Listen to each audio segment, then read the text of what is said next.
We got a vignette as Polaris finally arrived at, kind of went on her own little journey to Velrath's fortress, and got there under disguised as just one of the people that cares for and a courier. You were transporting things on Velrath's behalf. You got back, you stabled your horse, and you were in the fortress under this disguise, and you began to look around, and you found that you were in Velrath's Department of Transportation. This is where he had all of his various ways to get around. And you had about, I think, 30 seconds of digging before you found his room where he has these teleportation circles. And one of them, as you were investigating it, you activated it by accident, and it teleported you to right outside the house where the rest of the party already was, right outside the home of Velrath's Minister of Strategy, Jack. And so you rejoined the party there. You guys entered combat with this strange, what seemed like this very nice little family that proved to actually be some kind of weird cybernetic cyborg automatons. Nightmare fuel. Nightmares.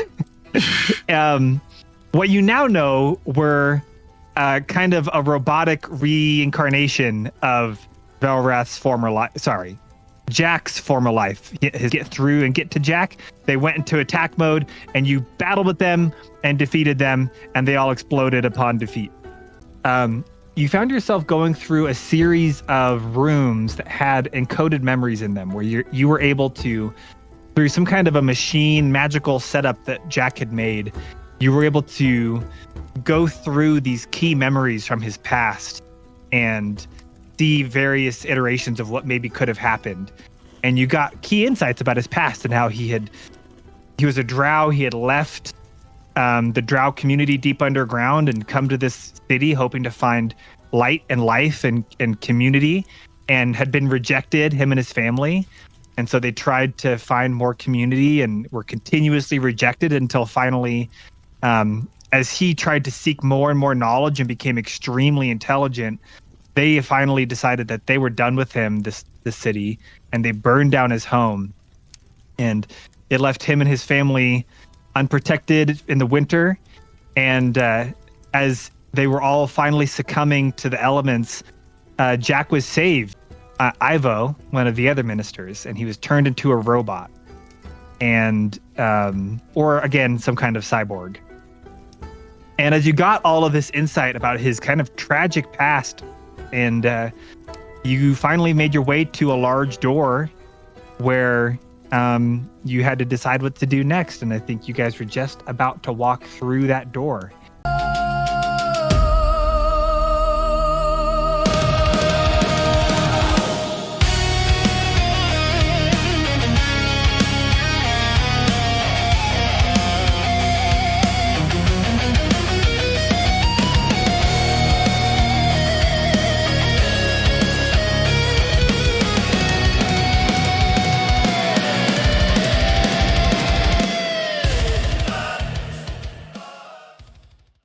Find some music that's fitting for scene. Ooh. As you guys... I like it already. This is good music. Yeah, there you go. This is the music you listen to when you want to be like you're at the library, but you're there more for the vibe, and you're like hoping that people notice you being all like bookish, you know? You listen to cool music and you sit there. Well, it makes me feel like pictures. I've got like the 400-piece orchestra from Two Steps from Hell, like right behind me, just playing. And yes. I'm just like, yeah, I'm feeling the vibe. Very fancy. Feeling the vibe. We'll get that But one you day. guys push open this large door, and as you step through the door, you find yourself in a massive library. All of the books, there's kind of like I don't know what you would call it, like a wainscoting, maybe 3 feet high, maybe less, 2 feet high, of stone. Uh-oh. But then there and up, the whole rest of the room, it's maybe 3 stories high open volume of books covering the walls. And it's all that same polished stone. And you also see out on the ground in front of you books are kind of scattered on the ground. You can tell this was once pristine, polished, organized, but it's like over time it's gotten a little bit more disheveled, and there's like some dust around, and and there's just a countless number of books. Ghana is drooling at the mouth, I would imagine. And you look into the room, and as you walk through the door, there's a large staircase that kind of goes down into the room. This kind of grand staircase that goes down into this main opening in the room.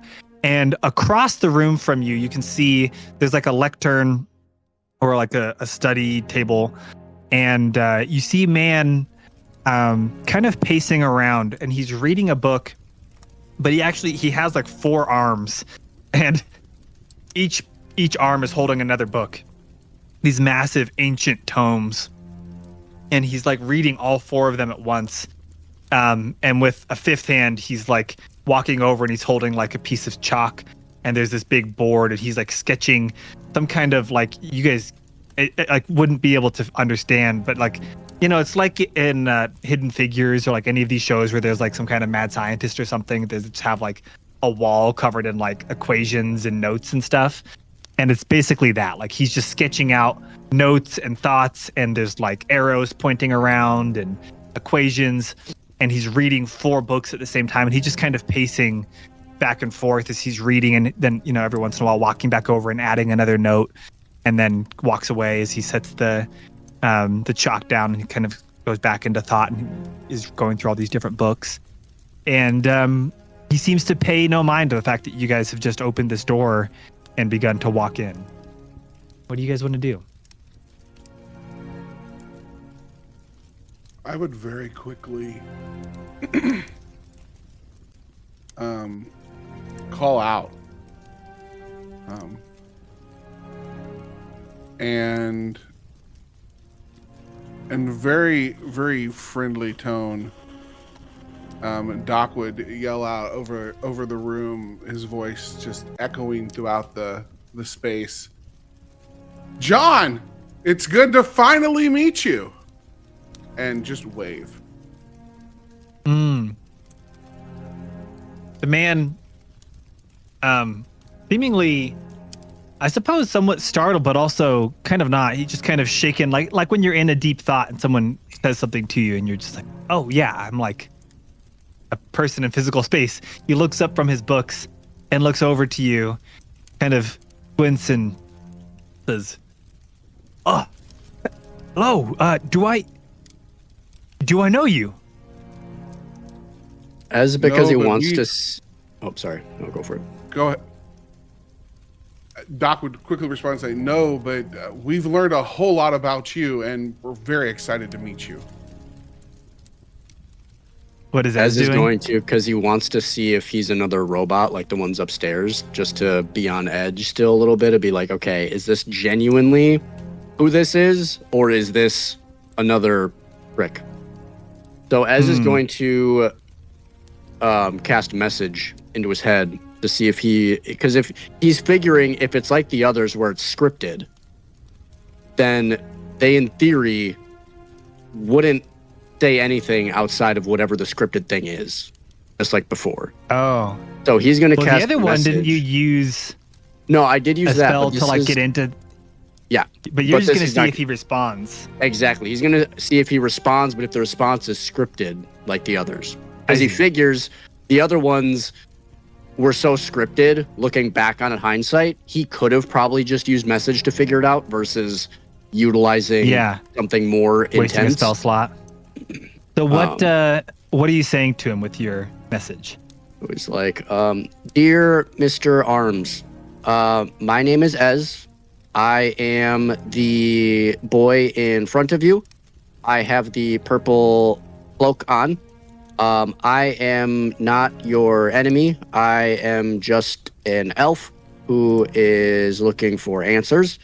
And Aren't we all? And I would like to say hi. Hi, Ez." You see the man kind of look at his his arms for a moment and look back at you. Say, well, I haven't had visitors in quite a long time. And he sets down 3 of the books on the table, kind of retracts his arms so he looks a little bit more humanoid, and begins to stride toward the middle of the room so he can see you guys a little bit more easily. I'm not going to move the whole map. That's not what we want to do. We just want to move him. Yeah. But then after that, Ez is gonna kind of like look to everybody like, he's not like the other robots. He seems to be actually sentient. Polaris is kind of hanging back mostly behind the party. She's got a lot of paper out, and she's like madly writing at the moment. She's trying to pay attention to what's going on here, but she's madly like taking. You're pulling some one of notes these? and writing something at the moment. Yeah, she's Yeah, like there we trying. go. She's trying to write something at the moment. Like You got she's your trying to pay knee up. attention, but she's writing some stuff down. Yeah, because it's like you're trying to find someone's back to write on, or like, you know. You gotta get I need a yourself an solid surface. unseen servant. You gotta get yourself an unseen servant. I know. I mean, I have mage hand. Yeah. No, I don't have mage hand. Never mind. So he takes a few steps closer to get a better look, and he says, "Well, suppose it must have been quite the ordeal to get all the way down here.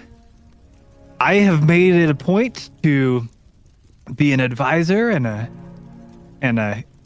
advice giver and a counsel to anybody who would seek it from me, and I trust that's why you have come here. I don't the only reason anyone has sought me out in, well, as long as I can remember. What can I do for you?"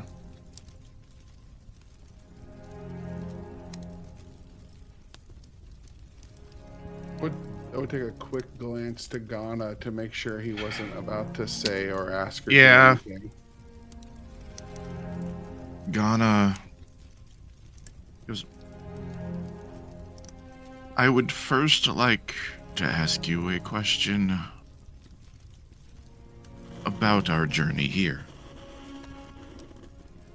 Yes, I will answer. And by the way, you could call me Jack. I haven't gone by John, and anyone who ever called me John has been dead for quite a long time. What about your journey would you like to know? Why did you change your name? Oh, John was a term. It was a name that was used by some people who were very close to me, and yeah, I tried to honor their memory by keeping that as something that was theirs. And with them no longer being here, I just felt like it's a new life that I have now. It's a new world that we live in, and so now I go by the nickname that many people called me, and that's Jack. So, it's just feels right.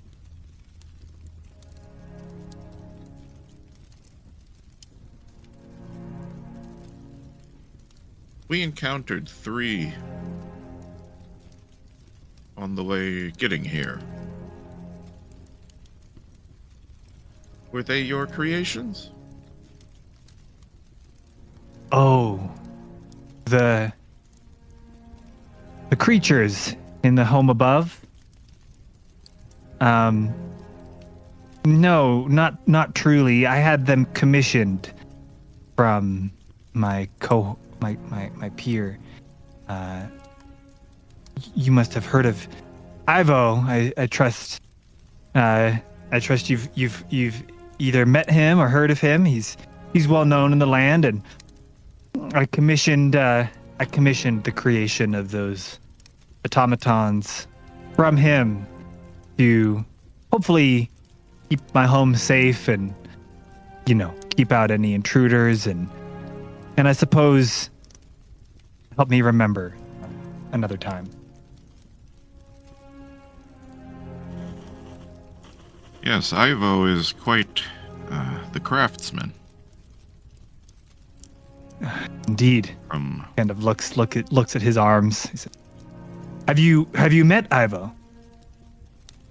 we have not had the honor, but we have seen his handiwork, both here and in other places. In your memories, as he gestures to like the doors behind them.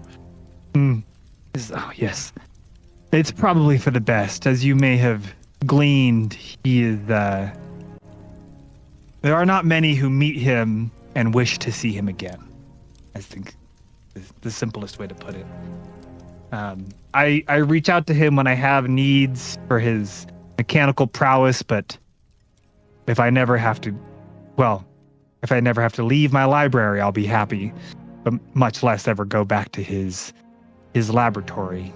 He sees Rusty behind you and says, I see one of you at least has met him. And Rusty's like, I don't really want to talk about it. Yeah, I can appreciate that. What else did you want to know?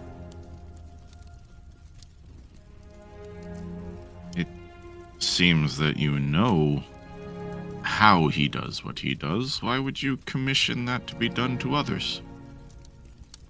Oh, good question. Well, I suppose there's two answers to that. One is he quite often uses the organs and brains of the dead or near dead that get sent to him, people who are dying in Velrath's hospitals and mines.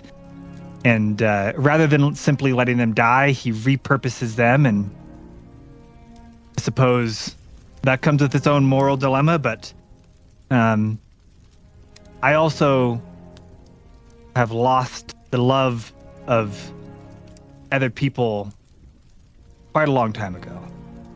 I don't feel or mourn the dead.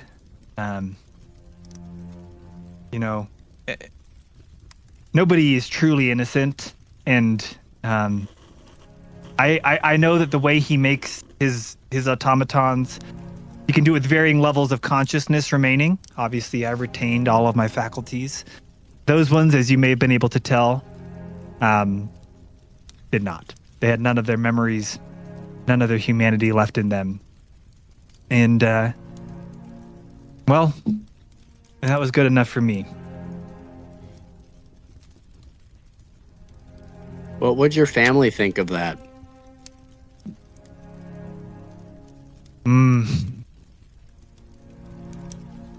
I suppose your the whole daughter point be is the okay fact that I with could that? never. If I could ask them, I suppose it would matter. But it is because of other humans like them that I cannot. What if you could ask them? The fact that I can't is the reason why I have no love lost when it comes to civilization out there, as others would call it. But you guys refer to as civilization, I have found to be far from. What if you've been looking in the wrong spot?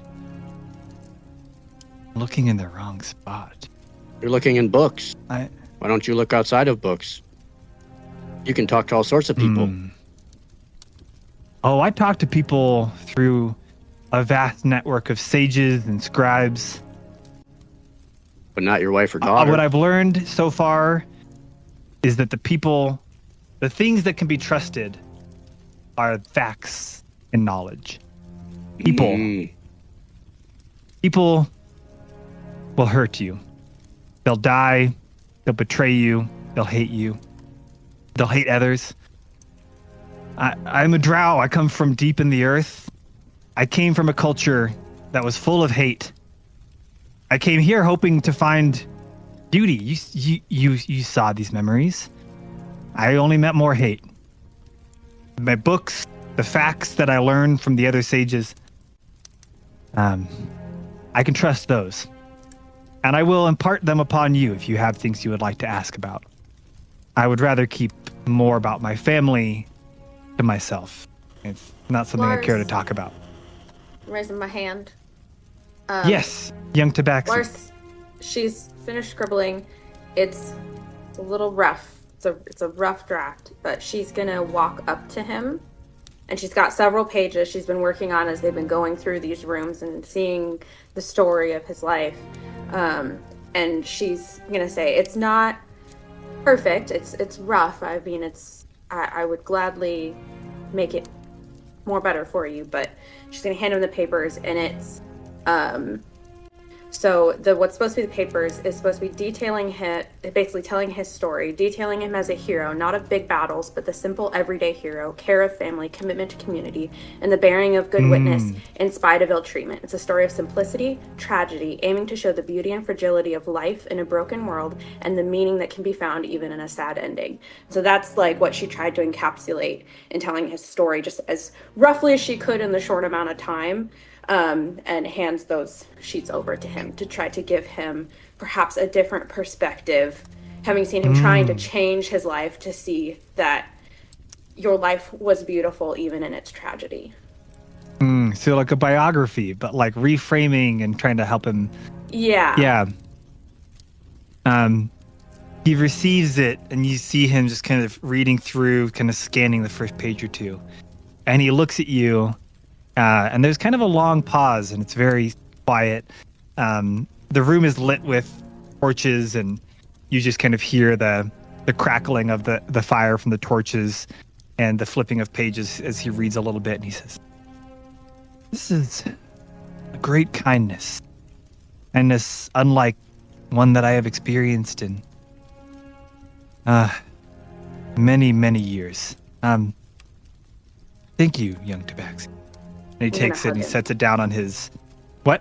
I'm gonna hug him. Oh, you hug him? I thought you said you huck it. Like you just take it out and throw it. I'm gonna huck He it. burns it right in front of his face. You Yeah, that's hug right. him. That's right. You get for emotions. Thank you He for this looks, kindness. Lights it on fire. Yeah. Oh, man. How to create a villain. Villain, yeah. You hug him and he just looks... Here. He just does kind of he Psych. puts his arms up. He's very uncomfortable with it. Like he doesn't know how to respond to like affection. And so as you hug him, he just is like completely taken aback and just kind of waits for you to be done. And then he's like, "Right." And he kind of steps away. And he walks away from you, goes back over, sets the book down. And he's like, what knowledge? Why have you guys sought me? Why are you here?" I want to find you a home. And then Ez just kind of steps back. I love that Ethan in Thanks, chat said Sam. that the book just had, those like old S's that people would always do, where it's like the 6 lines and you connect them all or whatever. Yes. Whatever the term is for those. The book is just a bunch of those sketched out. Oh man. Anyway, so he says that why do you seek me out? Initially, Jack, we came to seek you out because we are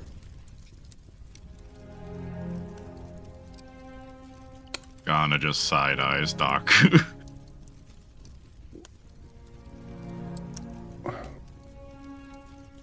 What can we do to help you? Because your family was treated in a way that no one should. I don't understand the magic behind what we saw in the other rooms. But when we asked over and over different scenarios and things that could happen, what happened to you was, unfortunately, and all of the different things that could happen, I guess bad luck that you settled in a town full of awful people. But the world is not like that everywhere. And you deserve better. We cannot bring back your wife and your child, though they were beautiful. Even through even through the automatons. You had a beautiful, beautiful family. But what can we do for you now? I don't care about anything else at the moment. What do you need? Is there anything that we can do to ease your pain, to lessen your burden, to help you? We And see then Ez to help out Jack. is gonna bring up the whole. Oh yeah. You know, you Starts look a playing his lot flute. like me, just darker. And he like pulls down his hood and he showing that he's also an elf. Obviously not a drow, so he's much lighter. You know, if you help me find my family, kind of like your family, you have a home with us in the trees, in the forests, and you'd be with essentially your people and your kind. Those that won't ever disparage you or push you away or push you out. Those that will openly take you in, and you know, we can even move your library. I'm not much for reading, but that's okay. I thought you were gonna help out by taking your little flute out and just start playing music behind Doc, like when the pastor goes on stage at the end of the More harrowing, You know. but it's like harrowing music, like always. It's not even like good music, like uplifting. It's just straight harrowing music. Jack kind of lowers his arms and looks back at his books and looks back at you, and he kind of gestures to this vast library. He says, I have read all of these tombses. I have read all of these tomes multiple times. I'm receiving more tomes all of the time as I have them sent to me from the far parts of the world. And what I have learned is that the knowledge that I seek, what will help me, has not been discovered by others. It is in the ancient parts of the world, in the most primordial. The answer lies in the primordial soup of this creation. It's questions about why are people so evil, and why do we love it all if all of it is going to do these questions. Look, I am seeking these answers, and I've been seeking them for decades. But for today, I am here to answer your question. And perhaps, you know, you will be able to help me. There is perhaps one thing you could help me with. But first, let me try to help you. You seem like kind people. I have no desire to, you know, to harm you. I think that would be best. I will try to help you. And then as you go on your journey, you can leave me. I will continue to seek the deep knowledge in the depths of history in the ancient world. But if we leave here, how do we get in touch with you? Perhaps it would be possible for me to give you one of my sending stones. It is something people use when they seek my counsel. You say you don't desire to harm us. However, the three upstairs sure did. Well, I have security means in place.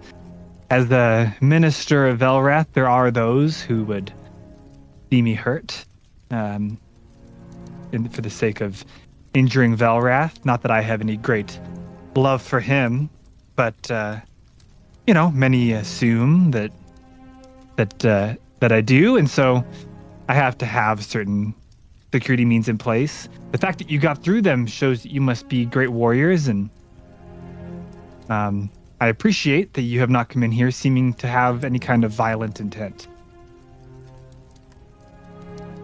You never answered my question, by the way. Why? You can't have sought me out simply to help me. Why did you come to my bog at all in the first place?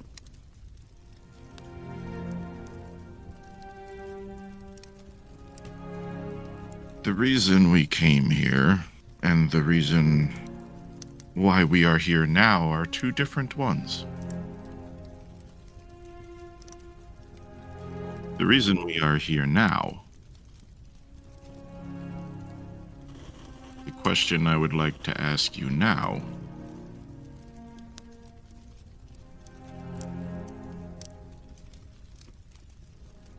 now seeing your memories, why did you make the deal with Velrath? Oh, why would I make a deal? Why would I make a deal with the devil? I suppose that is a good question.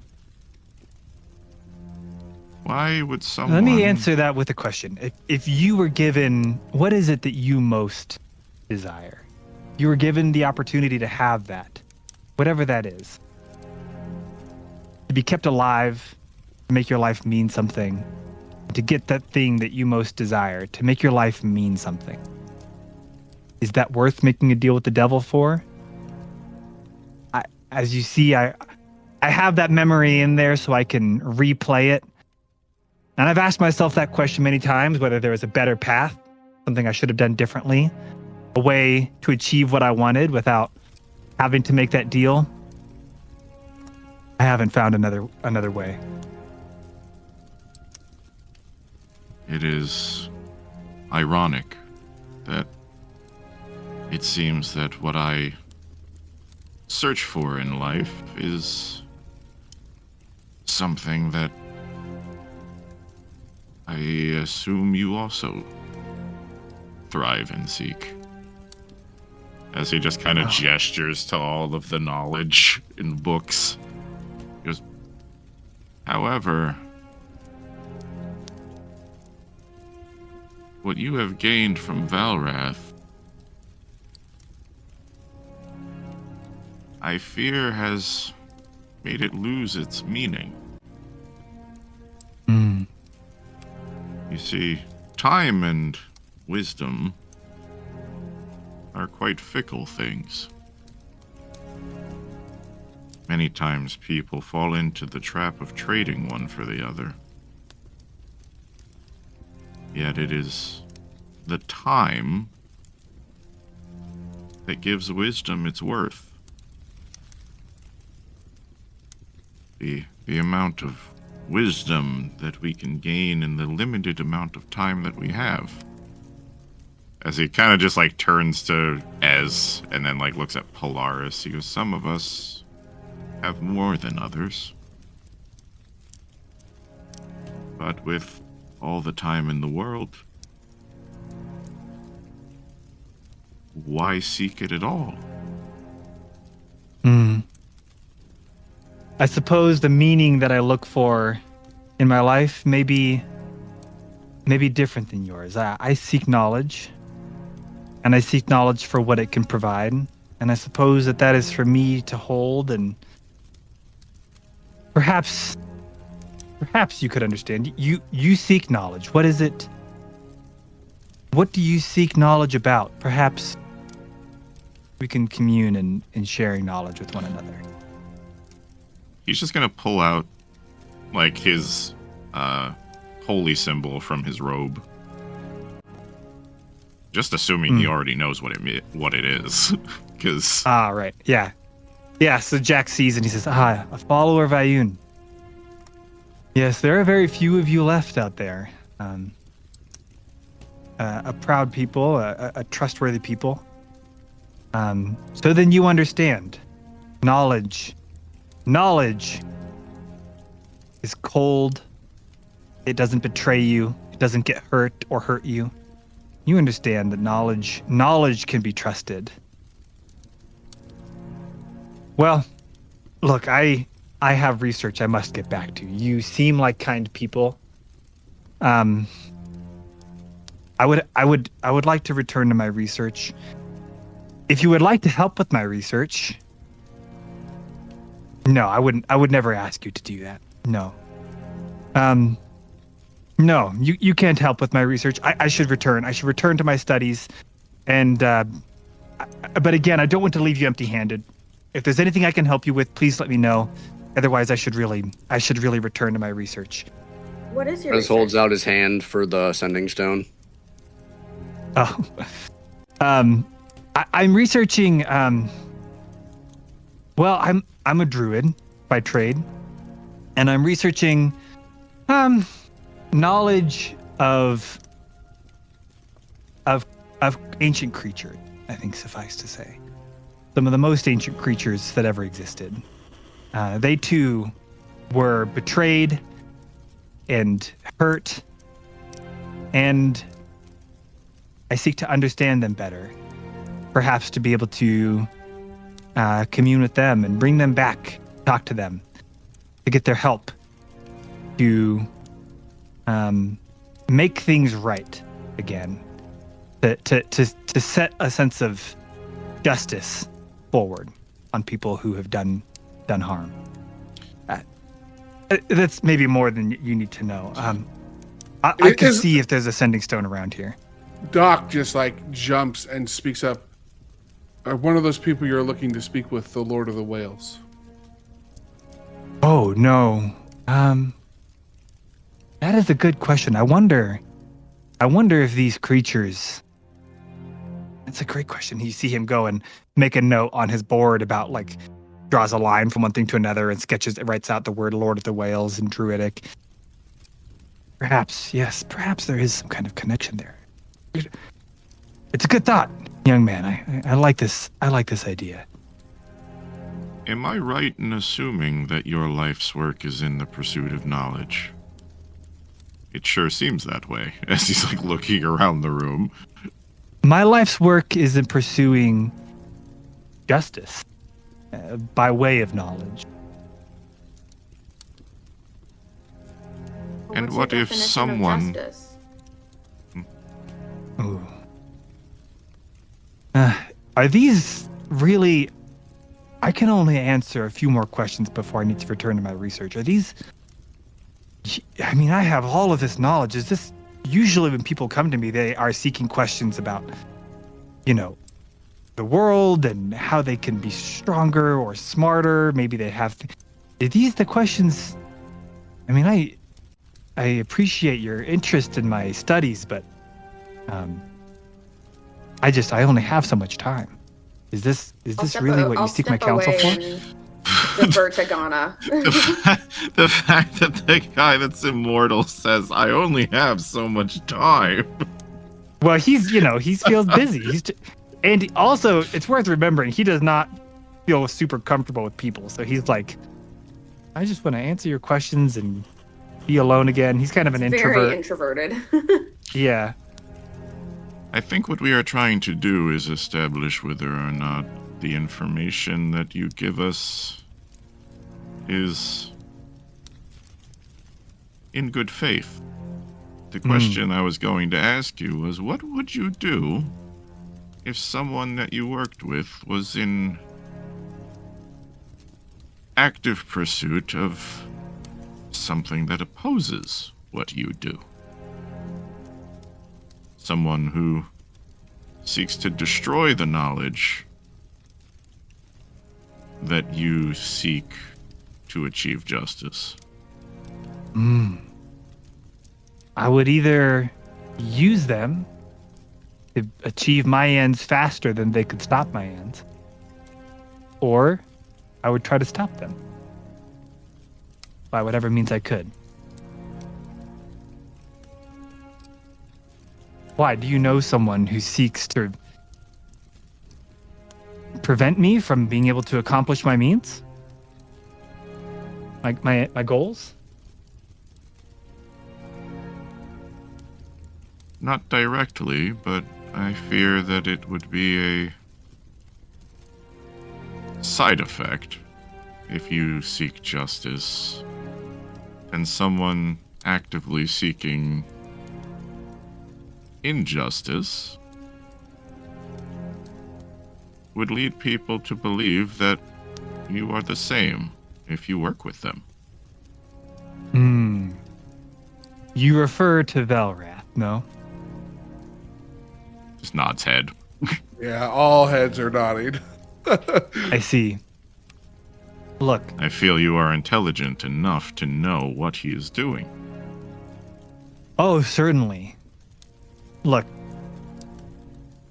there are different strategies in the world, and the strategy that I have chosen was one that kept me alive, that funded and resourced my goals.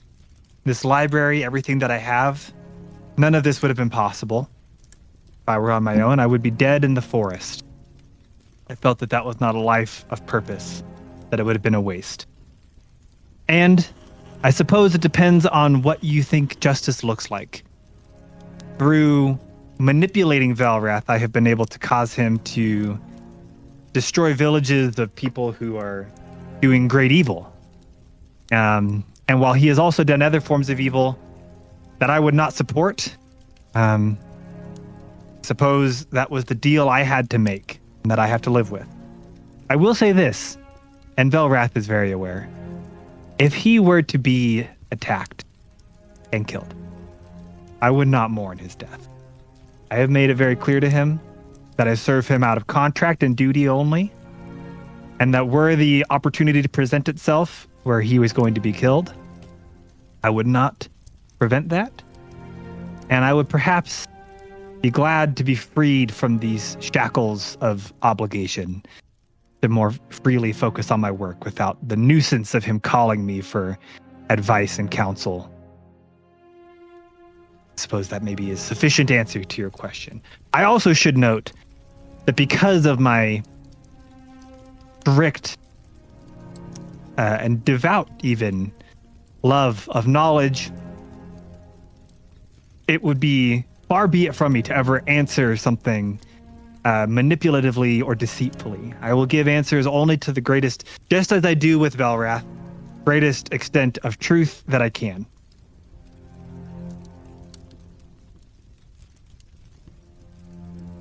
I assume your contract prohibits you from acting against him.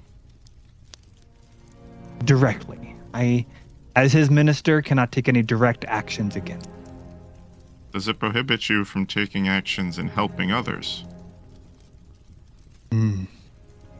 No.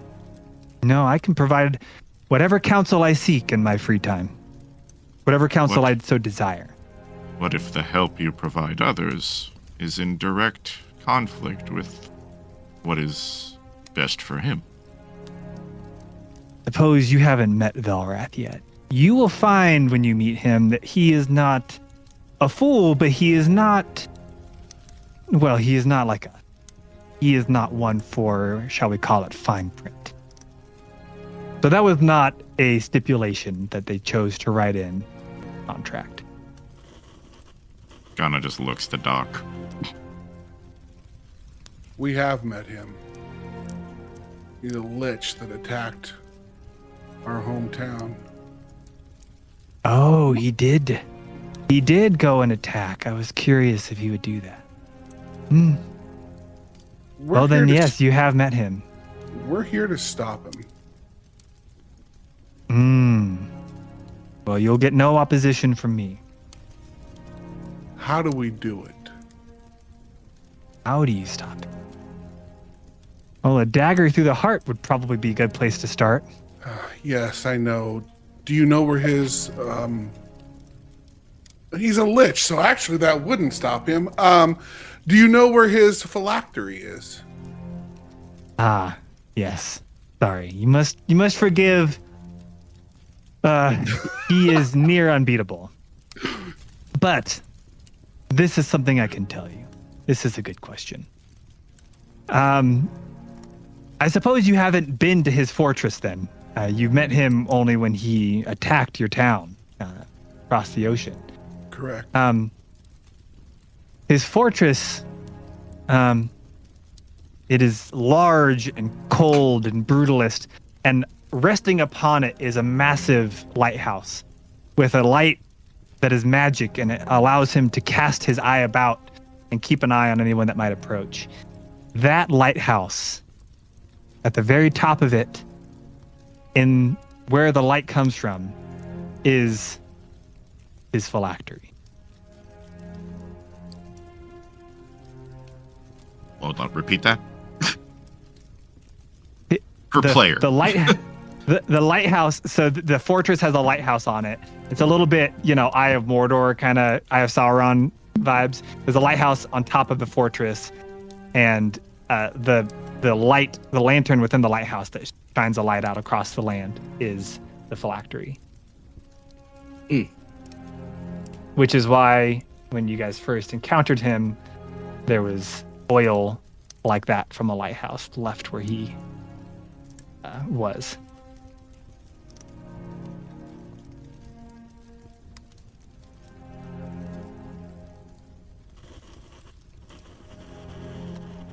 I look over at Doc and, well, the rest of the party, I guess. I'm like, I didn't get that far in the fortress last time. Well, Sorry. now you know where to focus your efforts. I guess Do I not gotta go risk. back. Do not risk attempting to take action. But it is worthwhile. Study patrol routes. See when or if there are any openings, gaps that we can exploit to get there. Notes are my strong suit. Jack looks at you guys and he says, "Look, I don't mean to, discourage you, but you must know by this point that Velrath is extremely powerful. He's incredibly powerful of his own right, but also has connections that make him even more powerful, and he has the ability to transform into a lich. You must know confronting him dead on is going to be near impossible. This is why I've never even attempted to try and betray him. It's other than my research, I see no way. I wish I could be more help. If this is something you seek to do, the phylactery is where you'll have to start. But beyond that, I would need more time to think. It's just not. It's not been an area that I've focused my mind for any great deal of time. My mind has been focused on other things. Have you been to the fortress, or amongst your many books, do you possess any of the layouts, maps, or notes on its construction? I do not. That would be useful I've never to me. been. I left the lab of Ivo, as you saw in my memory. I've returned here. I enacted justice as I saw fit. And then I burrowed deep into the earth, as you see, and have never left. I only counsel remotely and have had no interest in learning more about Velrath and his fortress. So I do not keep any plans or details. I only know what I've been told about his fortress, which is what I've told you now.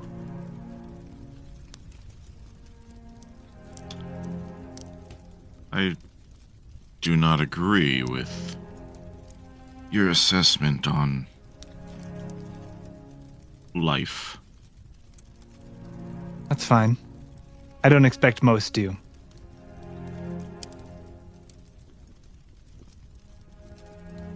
Perhaps However, I once your haven't- family has been killed and you've been turned into a robot, we can discuss it from a similar perspective.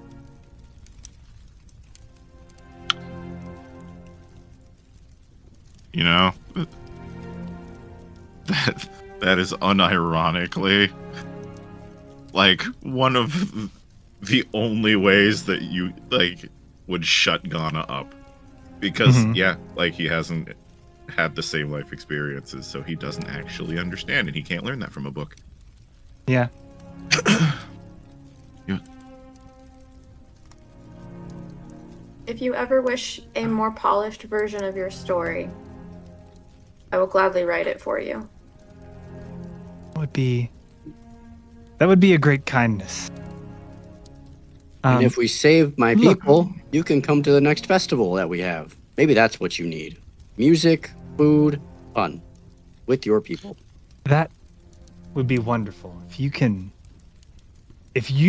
you prove to defy all the odds and you manage to dethrone Velrath, and I'm freed, perhaps perhaps I would be willing to leave this place and explore the world again. How long ago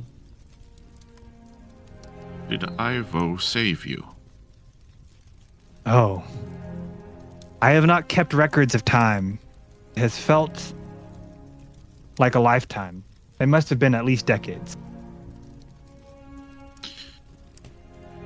Your memory servants said that it had been at least a century since you had used them.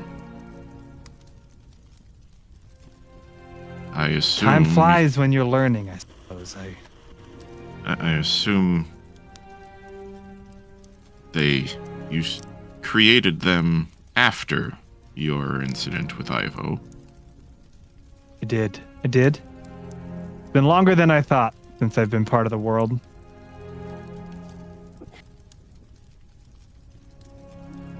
Look, So what is Ivo? If you are Ivo, he is a drow who has kept himself alive for many a decade through his own workings, like a surgeon operating on himself. Far be it from me. I have not focused my mind on the mechanisms of his machinery. It is not my specialty as a druid.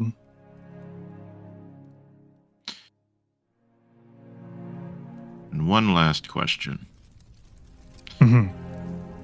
Are you under any obligation to inform Velrath that you had these conversations with us? I'm not. Velrath only asks that I provide him counsel when he asks. I don't have to tell him about any of the other work I do or what my studies are, and candidly, I don't think he much cares. Look, you are all clearly, you especially, Loxodon. You are clearly seekers of knowledge. You clearly need help. Is there anything else that I could do? Any knowledge that you seek that I could provide to you before you are on your way?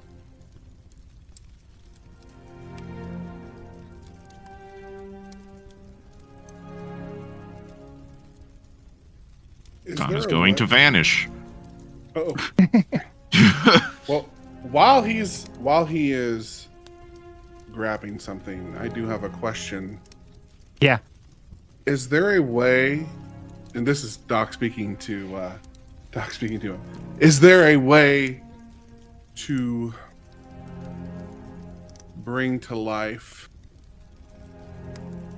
a creature, the Lord of the Whales, that has been made undead? I believe even into one of Velrath's servants, in a sense.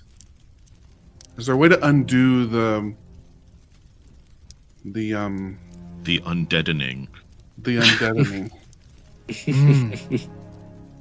This is a good question. I have not studied the Lord of the Whales at great depth. It is something that I am now very interested in studying, now that you've brought up the possible connection between that and the work that I'm doing. I know that it is, in many ways, many refer to it as the spirit of the sea, and its beginning is unknown. It's been around since the creation of the world, and I have to imagine that such a force cannot be destroyed easily. It's something I would have to do more research on. So, inside of Ghana's Coral Chapel, where the relic is kind of on the pedestal, he is going to try to talk to Ayun.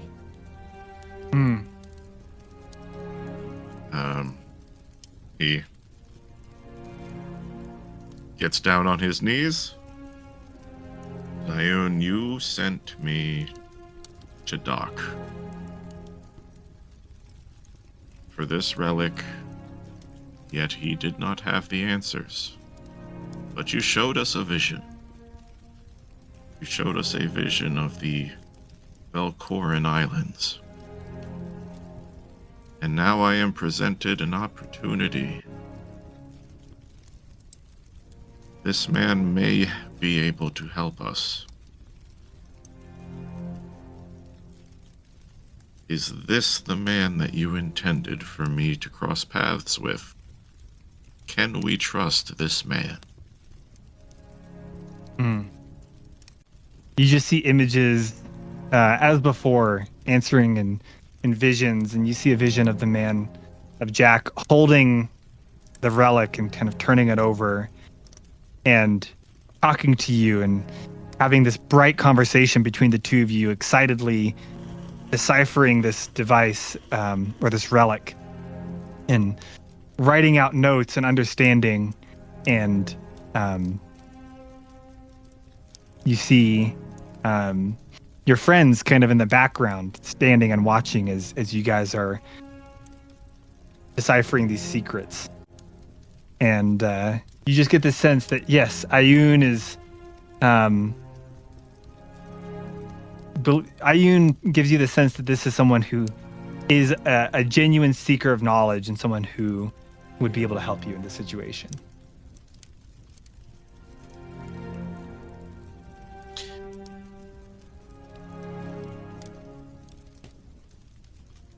He's gonna pick up the relic and then pop out next to Doc. Great. Okay. With the relic in his hand, does the relic respond at all now that it is actually out of the ring on the Velkoran Islands? It doesn't. No, the relic doesn't respond at all.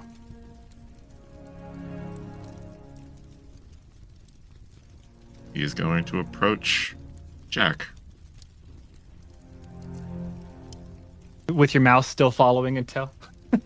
Well, the mouse is on my shoulder at this point. Yeah. Okay. He goes, And what do? Do you offer To- offer it to him to... to many, the writing on the walls would be indistinguishable from scribbles. I know that you speak many languages, including druidic. Do you speak this one? He takes it from your hand and he begins to turn over this cube. And you see him walk away almost completely lost in thought, like he's forgotten that you're even there for a moment. And he's just fascinated by this object you've handed him. And he's muttering to himself. He's, yes, this is perhaps the most ancient language I've seen. This is primordial language. Oh, it's truly fascinating. You see he walks over to his chalkboard and turns it over to the other side and cleans off a big chunk of it and starts to sketch out some notes, and they almost don't make any sense at first. He's just kind of sketching out some thoughts. Ghana speaks primordial. Well, he said that's some kind of primordial language. And he's like, this is an ancient language, and he starts to sketch out some different ideas, and he's looking at it and turning it over, and he looks back at you and he says, You perhaps truly do understand the importance of knowledge. You understand that people, if you were trusted by this, Ayun led you to this. Is this true? There's no other way you could have come across such a rare artifact. No. Ayun did not lead me to it. How did you find this?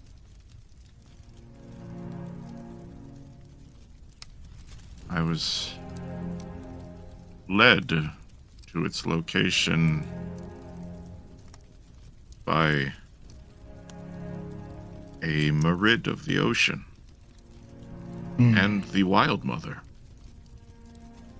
The creation itself is trying to draw you in. It makes sense. I understand.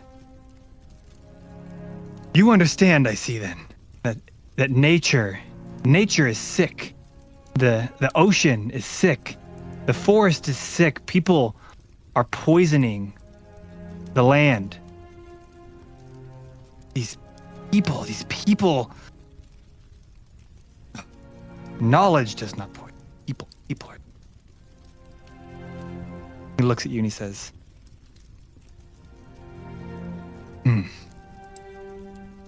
I think you will understand why I must do what I'm doing, why I am doing the research that I'm doing.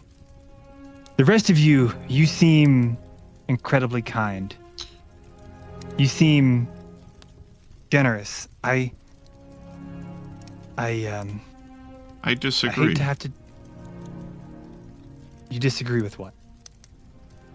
You said that people are making the world sick. Oh yes, this is what I'm learning as I read. Oh, when I explain this to you, you will understand. And he turns and he says, I want to explain this to you. You perhaps I could trust. Perhaps you could be an apprentice. You would understand. And again, he says, the rest of you seem so kind. I hate to do this to you. And you see this gate kind of falls on the doors behind you. He says, it's so rare that I have an opportunity to feed my pet and to grow in knowledge. And you hear this noise above you as like metal gets dislodged. Ching, ching, ching. And these three, can Polaris, Ez, and Doc, can you guys roll for dexterity? Great. Sure. What is happening? I was about to say, I'm He's good about at that. to feed us to his pet. Not us, not you. 13. 13? I got a nat 1 plus 3. Oh, Oh no. what about you? What about you, Doc? Rip Ez. I'm trying to roll on. There we go. I got a 7. Okay, so all three of you hear this noise, and before you can tell where it's coming from, you hear this noise, something falling from the ceiling, and suddenly you are caught in these iron bands that are holding you to get in place, and you are unable to move. And he looks at you. You almost sense that there's a deep sadness in his eyes, but also an excitedness as he's holding this new knowledge in his hands. That something about what he is reading on this relic has unlocked a new perspective in his mind, and he is now more convinced than ever that people are the problem. I've known it. You understand it. Ayun surely understands this. Well, there's only one way that I know to solve this great problem of evil.